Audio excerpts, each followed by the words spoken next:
We have now the presentation by Mr. Nick Brooks, Secretary General of ALLRAIL, the Alliance of Passenger Rail New Entrants in Europe.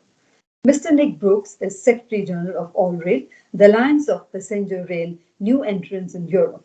ALLRAIL is a non-profit association pushing for faster market opening in European passenger rail. Before that, Mr. Nick was Head of EU Affairs at the Rail Ticket Vendor train line, and prior to this, he was Head of Sales and Business Development at the passenger operator Hamburg-Cologne Express (HKX) in Germany. Mr. Nick gained his first experience in competitive public transport by working for the low-cost airline Frontier Airlines in Denver, USA. He has an MBA from Purdue University, Indiana, and an MSc Finance from Colorado University in Denver. And over to you, sir, for your presentation. Thank you very much for having me today at this second Rail Technology Expo. And in this presentation, I'm going to talk about the benefits of market opening and private investment possibilities in India's passenger railway industry. But first of all, who is ALLRAIL? What do we want as an organisation? And how are our policy priorities relevant to India at all? What are the current problems with the Indian passenger rail system? And what are our top recommendations for the Indian passenger rail system in a nutshell? This is what I'm going to talk about today in the next 20 minutes. So here's an overview of my presentation. And now I will delve into the separate parts. So who is ALLRAIL and what do we want? ALLRAIL stands for the Alliance of Rail New Entrants, and we're the European non-profit association of independent passenger railway companies. We are the lobby group for the non-state-owned independent passenger rail companies, and here are some of them listed below. We were established in 2017, just over 4 years ago, and we're based out of Brussels in Belgium. Since 2019, we've had the status of an official representative body for the EU rail sector. And all of our members share the belief that faster market opening is the only way to help Europe and the rest of the world achieve its ambitious climate change targets, as set down in Europe in the EU Green Deal, which many of you probably would have heard of. And so just to go through our members, we have a variety range from startups to pretty established companies, but they are all independent of state control, and they all share the same regulatory goals, the same political goals. So just going through them very briefly, we have Italo, which is a well-known high-speed operator based out of Italy with 50 high-speed trains. We have Continental Train based out of Hungary. GetLink is a passenger rail operator between France and England. We have Omeo, which is an independent ticket vendor, and I'll be talking about them later on in this presentation because their founder is Indian. We have Ilza, which is a Spanish high-speed operator that will start very soon. We have Stagecoach, which is a privately owned passenger public transport group based out of the UK. Snarltarget is a night train between Scandinavia and Germany. We have Westbahn. So Westbahn is an Austrian independent rail operator. Co-op is a cooperative, a new operator based out of France. We have RegioJet, which is a cross-border daytime and nighttime long-distance rail operator based out of the Czech Republic. Transdev is a well-known privately owned passenger rail company. MTRX and MTR Nordic is a large privately owned public transport company based out of Scandinavia. Flixtrain is part of the Flix Mobility Group and operates rail services in Sweden and Germany. And then finally, Leo Express is based out of the Czech Republic and does cross-border passenger rail between the Czech Republic and several other EU member states. So that's who we are. What do we stand for? Well, we want easier booking options, more trains, of course. More competition leads to more choice, more trains, better quality, lower fares that will entice people to take the train. This all leads to more demand and ultimately modal shift to rail, which is good for the environment. And here's perhaps a better explanation of all the advantages that we believe market opening brings to passenger rail, both in Europe and around the world. First and foremost, passenger-centric services. We want improved service. We achieve improved service quality for passengers that make trains more attractive and make people want to take the train. That, combined with reduced fares, leads to higher demand, which in turn leads to modal shift, and that is, of course, very good for the environment indeed. But let's not forget, market opening more trains also leads to new jobs, more jobs. It leads to greater efficiency and innovation within the rail sector, the kind of efficiency and innovation that we've seen in other transport modes. And more private investment, of course, also means less burden and less expense on the taxpayer. So the taxpayer funds can be spent on more important things. And ultimately, market opening, where it has been allowed to take place so far, has led to growth in both revenue and profit for the entire rail sector. Let's look at a couple of examples now. High-speed rail in Italy. And you can see that market opening over the last 9 years in Italy on the Italian high-speed network has led to reduced prices, reduced fares for the consumers, better quality. This has led to modal shift, and it's grown the entire market, as you can see from the offering on the right-hand side. And you can also see that the historical incumbent operator, the Trenitalia, part of the FS Group, which was on its own before market opening took place, it has also grown in the period since there's been market opening. It has benefited because, of course, more passengers means also more custom for its own trains. So it's not the case that if there's market opening, we have some kind of zero-sum game where the historical operator will lose customers. On the contrary, as we can see in Italy here, the total market grows because you are winning passengers from other less sustainable transport modes, such as low-cost airlines, long-distance buses, and the private individual motor car. This leads to a larger cake, a larger passenger rail sector, which benefits the historical operator as well. So ultimately, market opening is a win-win for all participants in the value chain, not just the independent privately owned companies, but also the historical incumbents. And we can see this effect also in other countries around Europe, where there's been market opening over the last decade or so. We can see in Sweden how demand has grown by 21%. Italy by a stonking 108% growth in demand over the last 9 years. In Austria, it's doubled with 100% growth in demand. And in the Czech Republic, over 7 years, a 41% increase. This is increase in passengers that previously took other modes of transport, whether it's buses, flights, or cars, and they've changed to rail because the entire rail sector has become more attractive. These examples are really, really useful. Now, as ALLRAIL, we are calling for this market opening system to be implemented all across Europe, and we recommend it for the rest of the world too, such as in India. And that leads me on to the question, how are our policy priorities, our demands for market opening relevant to India at all? And what do we think are the current problems with the Indian passenger rail system? Analysing it from afar. Obviously, I sit in Brussels, but I read a lot about India. And I think we as an organisation have come to the following conclusions. That structural reform is urgently necessary. And I've got 5 slides on this issue, in fact. But first of all, here's the lead message. Private companies must have a realistic chance of earning a profit in the Indian passenger rail system. Profit is not a dirty word.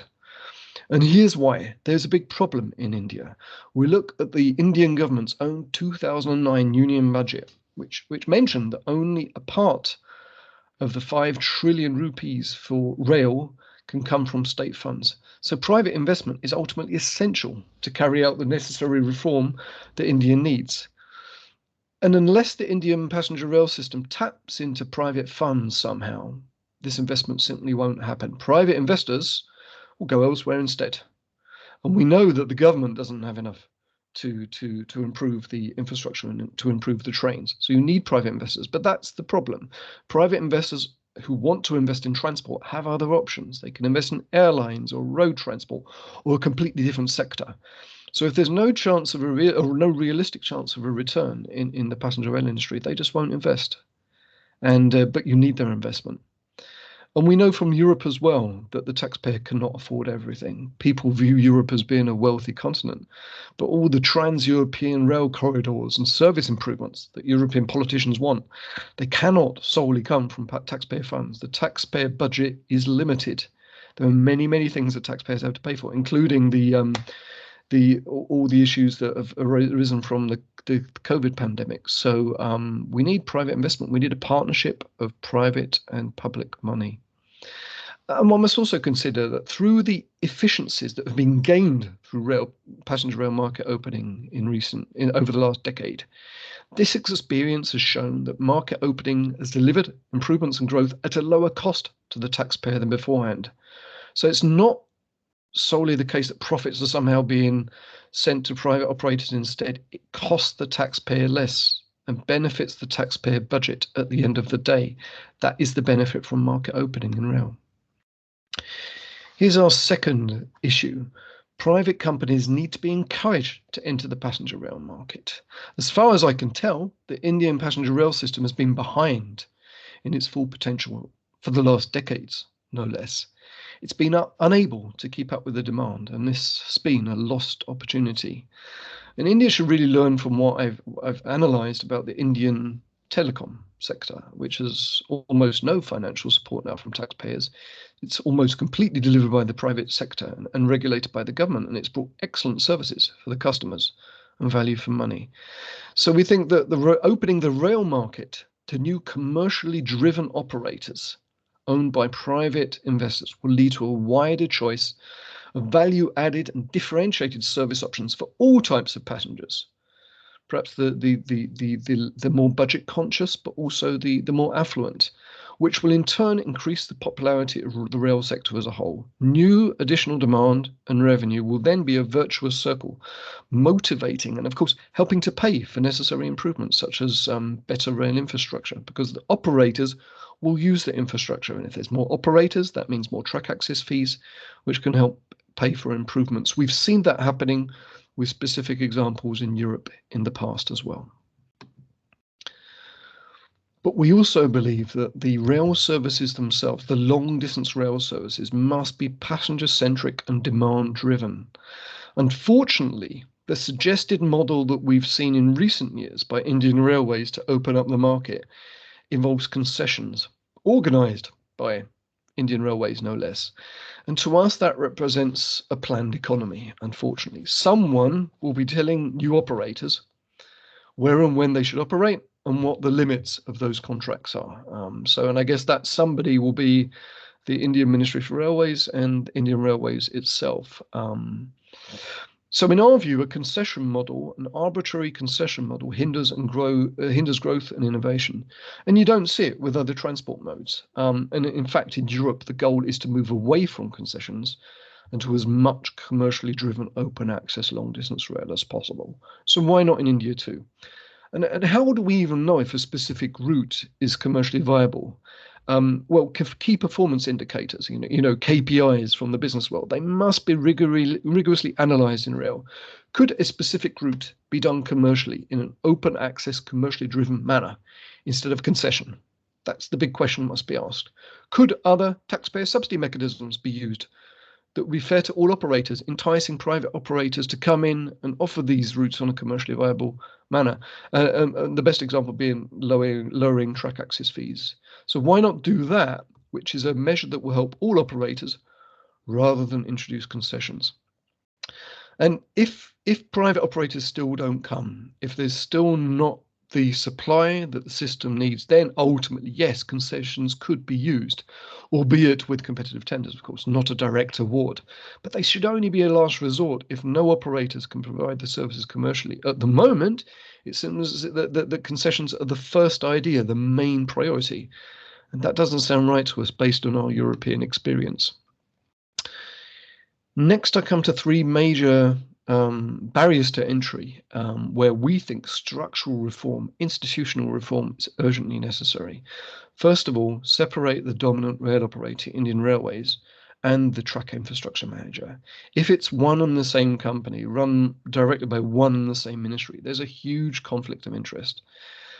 Fair access, non-discriminatory access for private operators, unlikely to happen, with vested interests at Indian Railways probably favouring their own trains unfairly.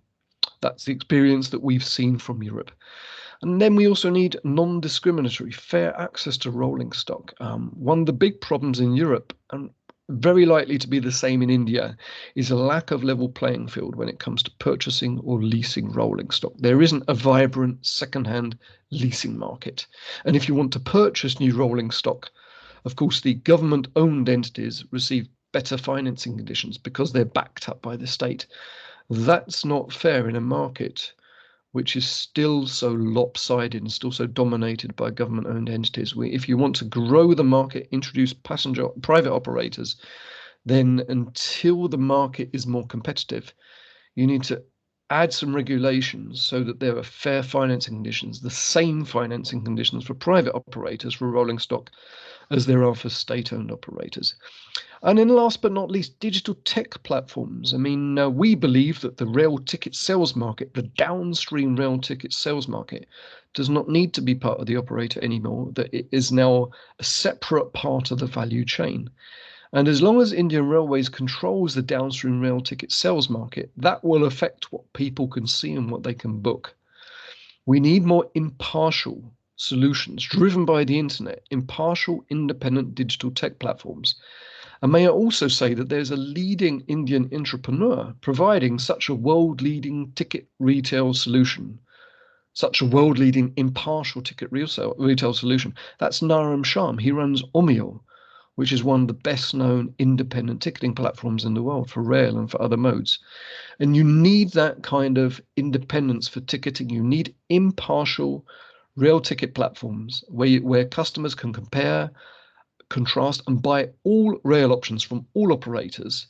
That's the best way to stoke innovation in the ticketing field. And Naram Sham, who is originally from India, is a great example of that.